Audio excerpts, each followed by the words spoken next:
does play c4. And it's not the first time in his life Fischer played c4 in a tournament. He did use it against Polugevsky in the Palma de America 1970 interzonal tournament. They drew that game, and also he tried it in the last game of the Palma de America interzonal in 1970 against Oscar Pano, but Pano resigned the game without even playing. So okay, e6 by Spassky, knight to f3, d5, we have d4 by Fischer. So we enter the Queen's Gambit declined, and although it's not the first time Fischer played c4, this is the first time Fischer plays the Queen's Gambit declined with the white pieces in his entire career. So like we said, will Spassky do what he said he would do if Fischer indeed doesn't open with e4?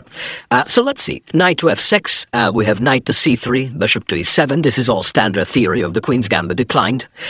Bishop to g5, we have castles e3. H6 kicking the bishop back, bishop to h4, and now b6. We have the Tartakovra variation, and indeed Spassky does what he said he would do. C captures on d5, knight captures on d5, bishop captures on e7, queen captures on e7, and the knight captures on d5. We have e captures on d5, and now rook to c1. This is a well-known position of the Tartakovra, so nothing out of the ordinary here. Spassky develops the bishop to e6, bishop to e6. You could also develop it to b7, but it was kind of known that at some point c5 will be played, and then if captures, then the b file could become open, and then the bishop might be somewhat vulnerable. So instead, he develops it to e6. We have queen to a4 also. It was a well-known move. c5 by Spassky, and now comes this queen to a3, simply piling up on the c5 pawn, and also pinning it. You cannot push c4. This would be excellent if you could, but you can't, because the queen on e7 is undefended. Rook to c8, adding more defense to the c8. A c5 pawn, and here comes the bishop to b5. An excellent move by Fischer, which kind of makes it hard for Spassky to develop his pieces. You can't really develop the knight. If you develop it to d7, that's kind of the whole point of the bishop to b5 move. If you develop it to d7, Fischer will simply grab it, play bishop captures knight on d7. You will lose the defender of the c5 pawn. The queen will be misplaced, and then you will be able to capture on c5. So this is the idea. But is this Fischer's idea? Is this a novelty? In fact, it's not. And it's interesting, once again, Fischer plays a variation that was played in the 1970 in the Soviet Team Championship between Semyon Furman and none other than Efim Geller. So it's like Fischer purposely plays variations that at some point Efim Geller found himself in, and it's like Fischer knows that Spassky will not remember what Geller told Spassky. So, okay, very interesting. We have a6, Spassky wants to kick away this bishop. And it's not all that easy to get rid of this bishop. For example, if you try something like bishop to d7, Fischer will simply go back bishop to e2, and you still can't develop the knight because now the bishop is covering this square. And of course, you don't want to play it to c6 because you have to keep an eye on the c5 pawn. And if you try to repeat moves, then you will lose a tempo because now Fischer has already developed the bishop. So instead, after this bishop to b5 move, a6 by Spassky. And it's not really an attacking move, since the pawn cannot capture the bishop just yet. As the rook on a8 is undefended, the rooks are not connected just yet. So okay, d captures on c5 by Fischer, and here we have b captures on c5. If you play rook captures on c5, it's not all that impressive. Fischer can just castle. You still can't capture here because the queen is undefended, and you still can't capture here because the rook is undefended. So b captures on c5. We have castles by Fischer, and now comes rook to a7. And this is the problem. This is the same move Efim Geller played against Furman in the 1970 Soviet Team Championship. And after that game, not immediately, but sometimes during the 1970, he mentioned this to Spassky, and he said that instead of this rook to a7 move, I could have equalized quite easily with queen to b7, following up with queen to b6. And had Spassky remembered this, he surely would have played it. But Spassky doesn't remember it, and he simply repeats what Geller played against Furman in 1970. Which is rook to a7. Now the rook is defended, and at some point surely a captures on b5 can be played. So Fischer simply moves the bishop. We have bishop to e2, and now comes knight to d7. You have to develop it, but there's a really no good way not to do it. Here you allow this knight to d4 move because now your rook is unprotected on c8. But even if you tried some other way of dealing with this, for example, a5, it doesn't really matter. Rook to c3, Fischer would simply threaten to double up rooks on the c-file, and at some point you would still have to develop the knight, and now after rook to c1, queen to d8, unpinning, but now bishop to b5, and we get a very similar position to what happened in the Foreman versus Garry game in 1970. The knight is getting eliminated, and the defender of the c5 pawn will be lost, or c4 will be played, but in any chance, this is what happened in the Foreman versus Garry. So knight to d7 immediately by Spassky. We have knight to d4. Now, you cannot capture the knight, of course, because the rook is undefended on c8. We have queen to f8, and here it's a nice idea because the queen is now guarded, but now it allows Fischer to simplify into a better position. Knight captures on e6, f captures on e6, and now you could play something like bishop to g4, which is, of course, possible, simply trying to pile up on this pawn, but queen to e7 defends it, and black is perfectly fine here. So instead, Fischer plays a much better move, because of black, if you look at the black rooks, at rook on a7 isn't all that impressive. Okay, rook on c8 is very nice. The knight really still has to find what to do with the knight. And one thing black does have going for himself is a very nice pawn center. So if black can stabilize this, black should be fine. So Fischer immediately attacks it. He pushes e4. And now you really have to decide what to do here. Do you push this pawn, do you push this pawn, do you capture here? Because with this maneuver, if you capture, then simply rook to c4, you're going to double up rooks on the c-file, you're going to win the c5 pawn. The double d pawns are very weak, you're going to win them eventually, so it's a much better position for black. Spassky isn't interested in this. So in this position, Spassky actually pushed d4. And here we have a moment... Botvinnik mentions this, that this is the crucial moment in the game. That up to here, okay, you didn't play the improvement Garry mentioned too, that queen to b7 to b6 maneuver, but here you should have played c4. C4 immediately offers a trade of queens. And okay, Botvinnik mentions that after queen to h3, going after the e6 pawn, queen to f7 defending, you could try bishop to h5 to dislodge the queen, or bait the g6, but the queen will ignore you. So bishop to g4. Botvinnik mentions rook to e8, defending the e6 pawn, and now captures, and here rook f to e1. Rook captures, rook captures on e1, and now since it's direct translation from Russian of the Nikolai Krogiu's book. In the translation on chess.com there is, it says like Botvinnik said, king to f8.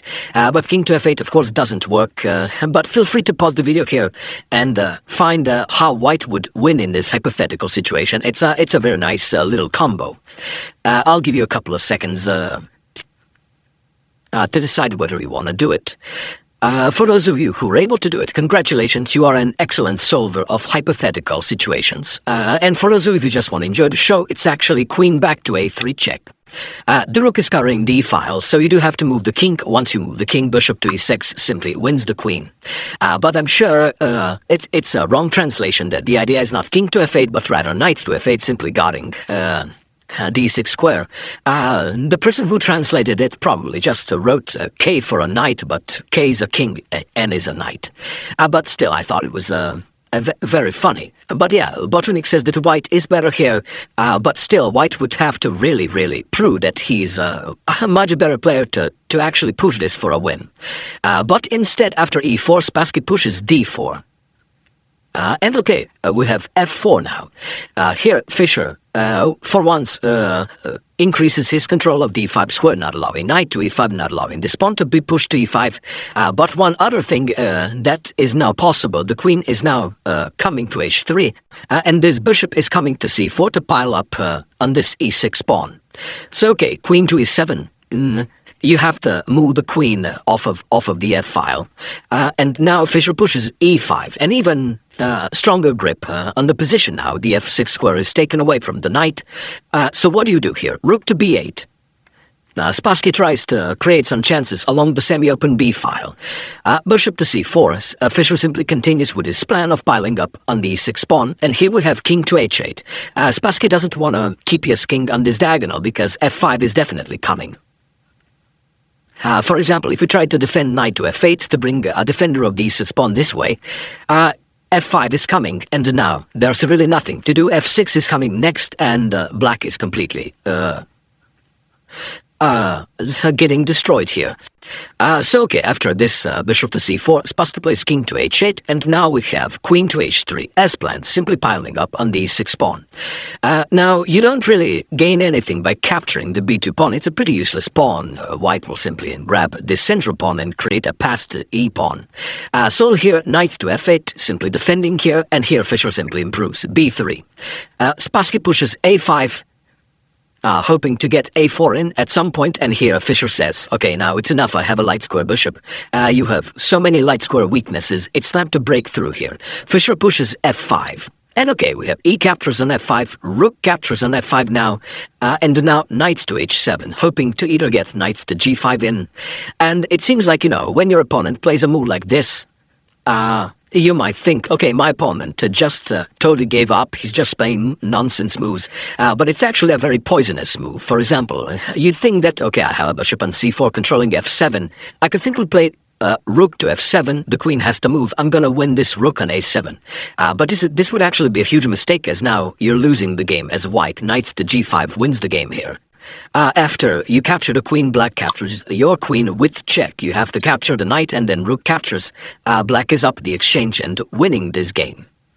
So, even though it doesn't matter how good your position is, you always have to be careful of such tricky moves. And okay, Fischer simply doubles up rooks, rook c to f1, and now comes queen to d8. Spassky doesn't want her queen to be available for this queen to f7 maneuver, and also to introduce more defenders to the back rank, and also to perhaps at some point start pushing his own pass d-pawn. Queen to g3 by Fischer, an excellent move that is preparing a lot of mating ideas. Also, at some point, this pawn will be pushed to e6, and queen to e5. This beautiful centralizing move is definitely in the preparation. Rook to e7 by Spassky. You have to try and activate your pieces. This is Spassky's idea. h4 by Fischer. Simply not allowing this knight to come to g5. If Spassky instead of rook to e7 tried knight to g5, then h4 would just give the knight back, knight to h7, and now rook to f7. There's really nothing to do here. Rook captures, there is the threat of checkmate on g7, so there's really nothing to do other than queen to g8. And now e6 is coming with the threats of rook captures and queen captures on b8. Once you move the rook, for example, rook a8, e7 is coming, and now there's really nothing to do. Rook e8, rook is coming to f1, and the queen is lost. So after queen to g3, rook e7 instead of knight g5, but simply h4, Fischer improves the position.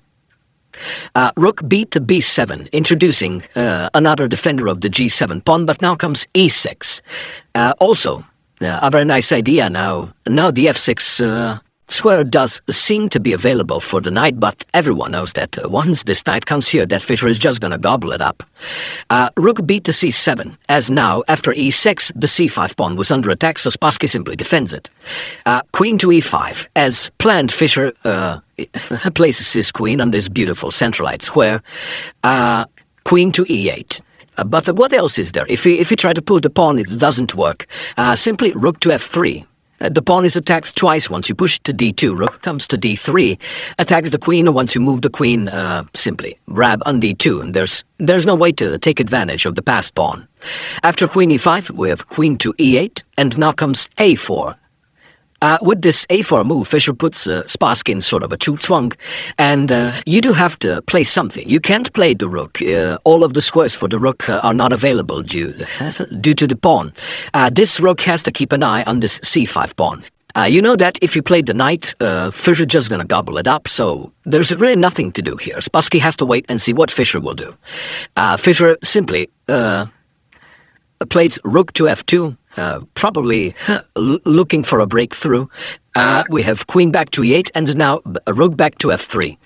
We have queen back to d8. Now, the d3 square is covered twice, but now Fischer simply goes all in as everything is set. Bishop to d3. Now you can see that the queen is coming to e4, and the bishop-queen battery will be very unpleasant along this diagonal. Queen to e8, still Spassky doesn't really have any moves, and now comes queen to e4. And now you can see that if this rook was gone, you would simply have queen captures on h7 checkmate. So there are a lot of nasty discoveries here. And you have to move the knight. Knight to f6 is played, but now comes rook captures on f6.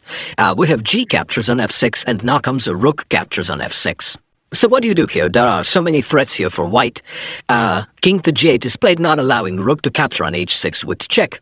And here, a lot of moves are winning. For example, you could simply capture on h6 and go from there. But like in Morphy's Opera House game, this would be a butcher's move. And Fischer, like Morphy, is an artist, and he does not use butcher's moves. So bishop to c4. And here, there really is no move to play. The threat is rook to f7, for example.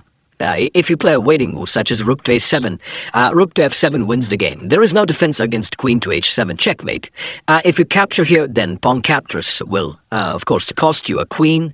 Queen captures, and now even queen g6 check. Now you can't capture because of the pin. You'd have to move king f8, and now captures, and captures with check, a queen against the rook, easily winning. So after bishop to c4, Spassky tried king to h8, but now Fischer simply played queen to f4, and now there is really nothing to do here. There are so many winning moves here, but the most obvious one is rook to f8, and there is no move that can defend against rook to f8. Black simply loses a queen, and after that, checkmate will follow.